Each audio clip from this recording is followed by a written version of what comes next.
अस्सलामुअलैकुम dear students. समझ तो गए होंगे कि हम कौन सा टॉपिक पढ़ने जा रहे हैं। सैटेलाइट्स। सैटेलाइट्स का टॉपिक समझते हैं। What are satellites? सैटेलाइट क्या है? एनी ऑब्जेक्ट, तो ऑब्जेक्ट्स ऑर्बिटिंग अर्थ और सैटेलाइट्स। सैटेलाइट्स क्या हैं? जो ऑब्जेक्ट्स अर्थ को ऑर्बिट करते हैं। अब ये दो तरह के होते हैं, आर्टिफिशियल एंड नेचुरल। आर्टिफिशियल है मैन मेड और नेचुरल है जी अल्लाह मेड। हर चीज़ को वैसे अल्लाह नहीं बनाया है, लेकिन ये तो ऑलरेडी था। मून, तो मून भी नेचुरल सैटेलाइट है। अब आर्टिफिशियल सैटेलाइट्स की भी दो तीन किस्में हैं। हमारे सिलेबस में है जियो स्टेशनरी सैटेलाइट, लेकिन फिर भी हम इसको डिस्कस कर लेते हैं। इसमें है मैन मेड में लो फ्लाइंग सैटेलाइट्स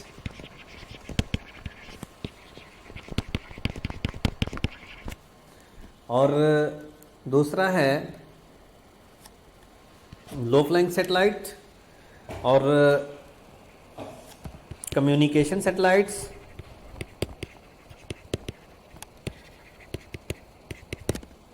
कम्युनिकेशन सैटेलाइट में ही जियो स्टेशनरी सैटेलाइट आता है। अब लो फ्लाइंग का मतलब है जो अर्थ के बहुत ज़्यादा करीब हो। कितना करीब हो सकता है? यानी इसकी हाइट है 400 किलोमीटर। अब सैटेलाइट का प्रिंसिपल क्या है?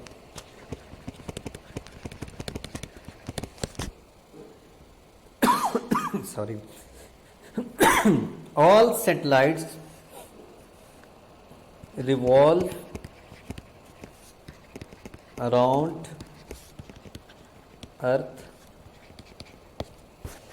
due to gravity। अब पहली बात ये है कि अपने जहन से ये बात निकाल दें कि जहाँ पर सैटेलाइट होते हैं वहाँ पर ग्रेविटी नहीं होती। मैंने ये लिखा है कि ग्रेविटी की वजह से रिवॉल्व करते हैं। तो जो स्टूडेंट्स या जिनके जहन में ये मिसकंसेप्शन है कि सैटेलाइट स्पेस में होते हैं और स्पेस में ग्रेविटी नहीं होती, तो याद रखिए स्पेस में ग्रेविटी है। मून सैटेलाइट से बहुत ऊपर है हमसे, फिर भी वहाँ पर भी ग्रेविटी है। ठीक है, तो सैटेलाइट्स को ग्रेविटी सेंट्रीपिटल फोर्स प्रोवाइड करती है।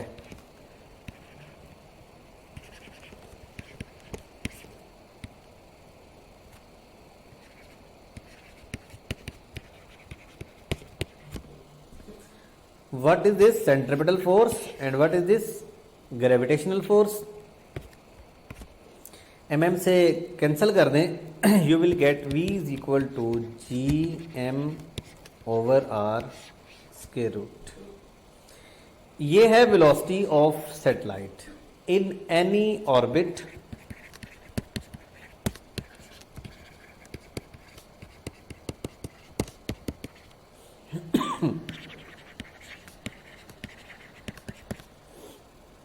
of radius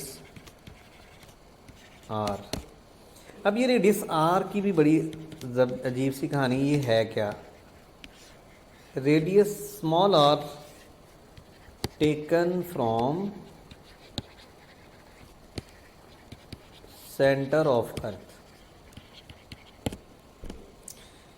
अब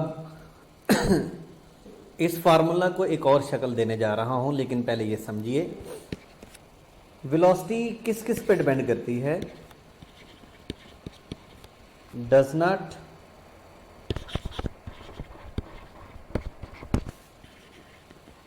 depend on mass of satellite, क्योंकि ये mass ऑफ प्लेनेट है, ये ग्रेविटेशनल कांस्टेंट, और ये है रेडियस। तो वेलोसिटी फिर किस पे डिपेंड करती है? वेलोसिटी है सिर्फ और सिर्फ डिपेंड करती है रेडियस पे।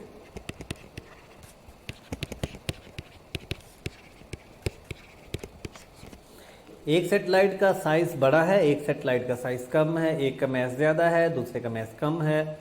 वेलोसिटी को इसके साथ कोई कंसर्न नहीं है। अगर दोनों सेम ऑर्बिट में है तो सेम वेलोसिटी होगी। अब ये एक बात आपने पढ़ी है, हायर द सैटेलाइट,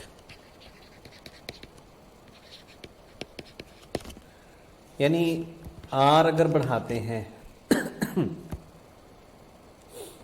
जितना ज़्यादा हायर सैटेलाइट होगा उतना रेडियस ज़्यादा होगा। स्लो विल बी स्पीड और टाइम होता है S/V।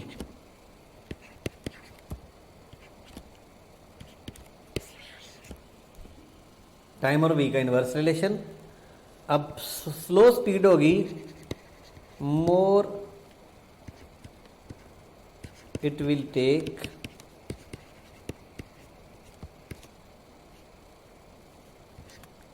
more time to complete revolution। तो जितना सैटेलाइट हाईएस्ट पोजीशन पे होगा उतनी उसकी स्पीड कम होगी, उतना ज़्यादा टाइम लगेगा। स्पीड किस पे डिपेंड नहीं करती? Mass of the satellite. ठीक है, सैटेलाइट को कौन रिवॉल्व करवा रहा है? ग्रेविटी, अर्थ की। ठीक है, अब इस फार्मूले की एक नई शक्ल बनाना वो ये है, V = Gm/r + h। समझ गए ना? स्मॉल r क्या है? स्मॉल r ये है r। सपोज सैटेलाइट यहाँ पर है तो दिस इज h।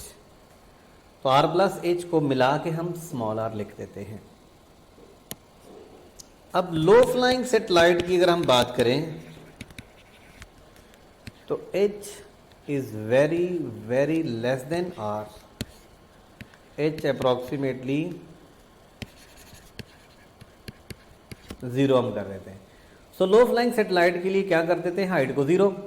तो फार्मूला फिर क्या बन जाएगा लो फ्लाइंग के लिए? Gm/R।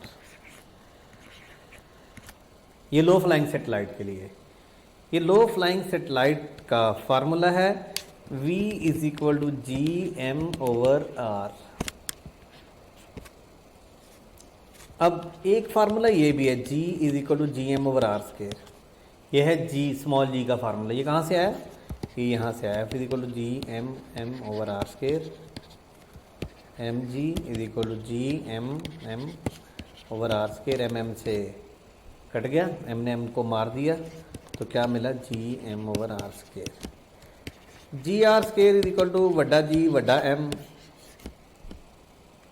तो ये बात यहाँ ले आए। V = capital G capital M/R की जगह हम लिख सकते हैं gr² over R। Capital G capital M की जगह gr²। तो V = gr। तो ये फार्मूला लो फ्लाइंग सैटेलाइट का कैसे है ये आपने अभी देखा। लो फ्लाइंग सैटेलाइट के लिए अगर मैं वैल्यूज पुट करूं 9.8, 6.4, 10⁻⁶ अर्थ के रेडियस की, you will gate 7.8 kilometre per second, approximately 8 kilometre per second. So this is critical velocity। This is critical velocity of any satellite. किसी भी सैटेलाइट की कम से कम वेलोसिटी इतनी होनी चाहिए। 8 किलोमीटर 1 सेकंड में पता कितना है? मुल्तान से खानेवाल जो है वो 48 किलोमीटर है, 6 सेकंड में मुल्तान से खानेवाल। इतनी ज़्यादा स्पीड चाहिए। तो ये लो फ्लाइंग सैटेलाइट की इतनी ज़्यादा स्पीड है। अब जियो स्टेशनरी सैटेलाइट इससे भी ऊपर है तो उसकी स्पीड कितनी होगी उसकी भी हम बात करते हैं। इसकी स्पीड 8 किलोमीटर पर सेकेंड है। अगर आपके पास स्पीड हो तो आप टाइम कैलकुलेट कर सकते हैं, P equal to S over V 2πr/वी, क्योंकि कंप्लीट रेवोल्यूशन का टाइम फाइंड आउट करना है। अब वैल्यूज पुट करेंगे तो आपको मिलेगा अप्रॉक्सीमेटली 84 मिनट्स।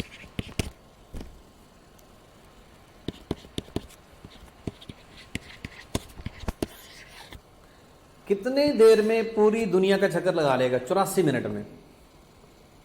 50-60 है या मेरा ख्याल है 40-50 है, ये आप अपनी बुक में देख लीजिएगा। तो 84 मिनट्स में स्लो फ्लाइंग सैटेलाइट अर्थ को कवर कर लेता है। लेकिन ये कम्युनिकेशन सैटेलाइट नहीं है। ये फार्मूला कैसे है ये आप पूरी हिस्ट्री दोबारा देख सकते हैं। ओके, तो क्रिटिकल वेलोसिटी मिनिमम वेलोसिटी है, दैट इज 7.8 है, या ये भी चेक कर लीजिएगा 7.8 है या 7.9। इससे मेरे साथ लड़ाई नहीं करना शुरू कर देनी कि सर ये पॉइंट के बाद थोड़ा सा फ़र्क आ गया, कैलकुलेशन नहीं कर मैंने की, आप कैलकुलेशन कर लें। तो अप्रॉक्सीमेटली 8 किलोमीटर पर सेकेंड है, ये क्रिटिकल वेलोसिटी है। अगर इससे कम वेलोसिटी होगी तो सैटेलाइट ऑर्बिट में नहीं जाएगा। लो फ्लाइंग सैटेलाइट की बात कर रहे हैं। ओके, अब हम बात करते हैं जियो स्टेशनरी सैटेलाइट्स। जियो का मतलब अर्थ और स्टेशनरी का मतलब है रेस्ट। अब वो सैटेलाइट जो अर्थ के लिहाज से रेस्ट पे हो उसको हम कहते हैं जियो स्टेशनरी सैटेलाइट। अब रेस्ट पे नहीं होता ये जियो स्टेशनरी सैटेलाइट है 3। आप इसको देखें तो अर्थ की रोटेशन के साथ साथ इसकी ऑर्बिटल मोशन सिंक्रोनाइज्ड है, यानी अर्थ की रोटेशनल मोशन, इसकी कौन सी ऑर्बिटल,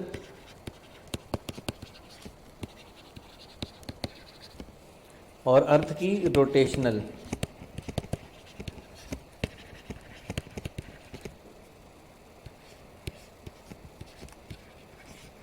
सिंक्रोनाइज्ड। तो अर्थ की रोटेशनल मोशन और इसकी ऑर्बिटल मोशन, ये देख लीजिए, ये ऑर्बिट में मूव कर रहा है और अर्थ की रोटेशनल मोशन, ये दोनों की मोशन जो है वो सिंक्रोनाइज्ड है। इसलिए अर्थ के लिहाज से ये रेस्ट में है, ठीक है, अर्थ के लिहाज से ये रेस्ट में है। अब जियो स्टेशनरी सैटेलाइट्स कितने हैं? 3। ये अर्थ है, तो पूरी अर्थ को 3 सैटेलाइट कवर करते हैं। तीसरा आपको नजर नहीं आएगा, तो ये कितना एंगल है? 120 डिग्री। 120 डिग्री। अब ये सैटेलाइट हमेशा अर्थ के इसी एरिया को कवर करेगा, 120 डिग्री एंगल को कवर करेगा। 120 डिग्री को ये कवर करेगा और 120 डिग्री को जो रह गया वो कवर करेगा। तो 3 सैटेलाइट्स चाहिए, कितना? 120 एंगल के साथ, ठीक है।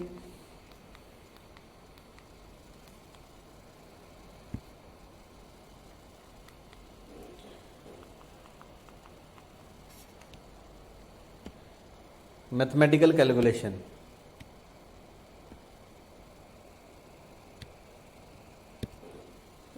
जियो स्टेशनरी सैटेलाइट्स हम पढ़ रहे हैं,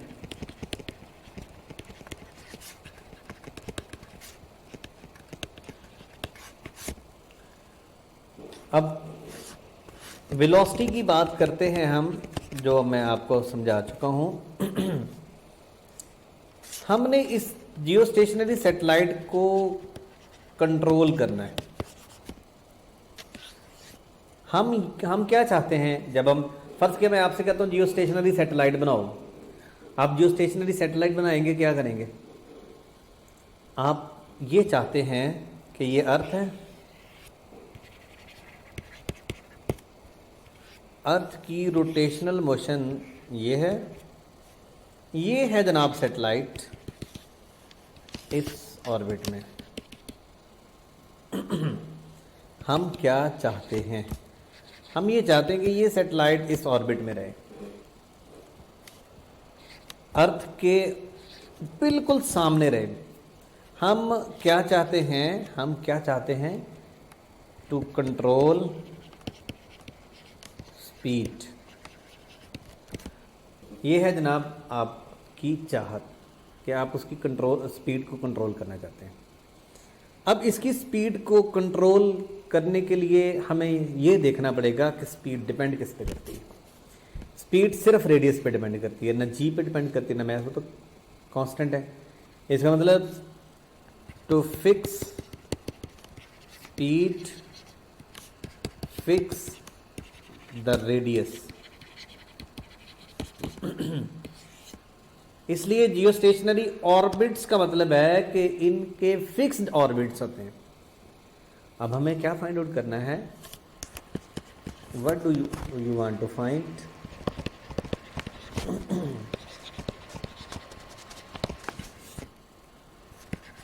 रेडियस ऑफ ऑर्बिट। ऑर्बिट का रेडियस फाइंड आउट करना है। कैसे फाइंड करें? बड़ा आसान सा तरीका है।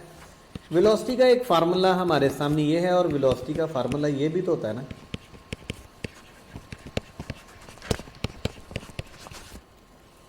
आप अगर इन दोनों को कंपैरिजन कर लें, दो का कंपैरिजन कर लें, you will get R is equal to G M T square over 4 pi square R cube. ये कैलकुलेशन बड़ी सिंपल है, ठीक है। यहाँ पर चीज़ों का पता होना चाहिए। R is equal to G M T square over 4 pi square 1/3। What is G? 6.67 10⁻⁻11 newton metre square per kilogram square. Mass of the earth 6 into 10⁻24 kg and T is equal to 24 hours। अर्थ की rotation 24 our की है।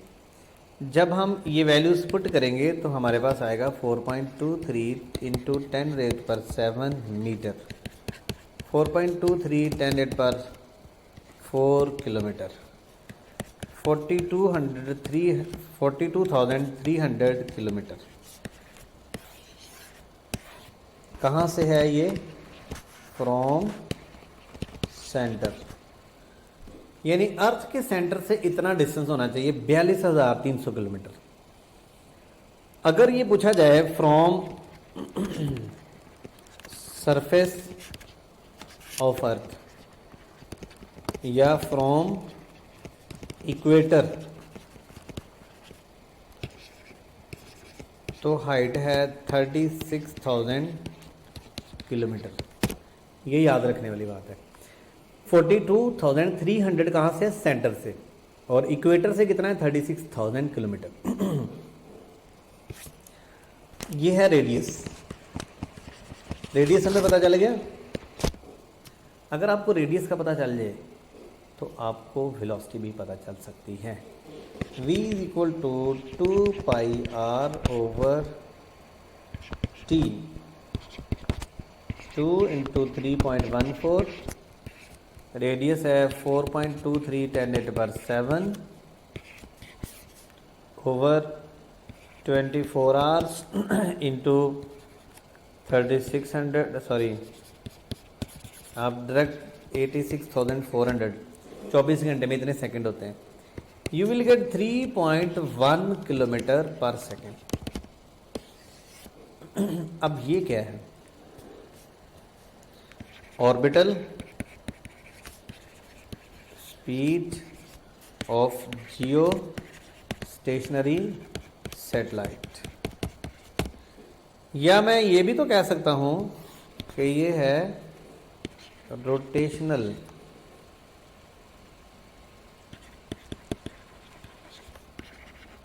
Speed of earth, यानी अर्थ के लिए ये omega है और satellites के लिए ये है ये वी। सैटेलाइट के लिए ये वी और अर्थ के लिए ये ओमेगा, पता चल गया। ये दो चीज़ें ध्यान में रखनी है, ठीक है। अब ये फार्मूला से कुछ कंक्लूजन भी हमने फाइंड आउट करनी है। R is equal to G M T square over 4 pi square R cube directly proportional to T square. This is called Kepler's law. बाकी चीज़ें तो कांस्टेंट है, जी भी कांस्टेंट है, कैपिटल एम भी कांस्टेंट है, 4 पाई स्केयर भी कांस्टेंट है। R cube is directly proportional to T square. हम ऐसे भी लिख सकते हैं R1/R2 T1/T2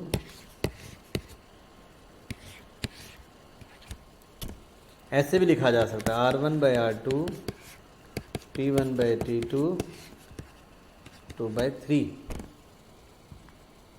इस कंक्लूजन से MCQs आ सकते हैं, ठीक है। अब कुछ चीज़ें ऐसी हैं जो आपको पता होनी चाहिए कि सैटेलाइट्स में हम कौन सी रेडिएशंस यूज़ करते हैं। माइक्रोवेव्स। माइक्रोवेव्स की क्या क्वालिटी होती है? नैरो बीम की शक्ल में ट्रैवल करती हैं, स्ट्रेट, ठीक है। यही बड़ी क्वालिटी है कि नैरो बीम की फॉर्म में ये ट्रैवल करती हैं, ठीक है। तो जियो स्टेशनरी सेटेलाइट से रेलेवेंट कुछ MCQs आपको असाइनमेंट में मिलेंगे इस यूनिट की, और इस यूनिट की कुछ मज़ीद आपकी प्रिपरेशन असाइनमेंट की बेस के ऊपर होगी। फ़िलहाल इस वीडियो को हम यहाँ पर एंड करते हैं। मज़ीद आपकी क्वेरीज़, क्वेश्चंस या इससे रेलेवेंट कोई और बात जो आप मेरे से पूछेंगे या मेरे ज़हन में कोई और बात आएगी तो मैं नेक्स्ट वीडियो में आपके साथ शेयर करूँगा, डिस्कस करूँगा। Thank you. अल्लाह हाफिज़।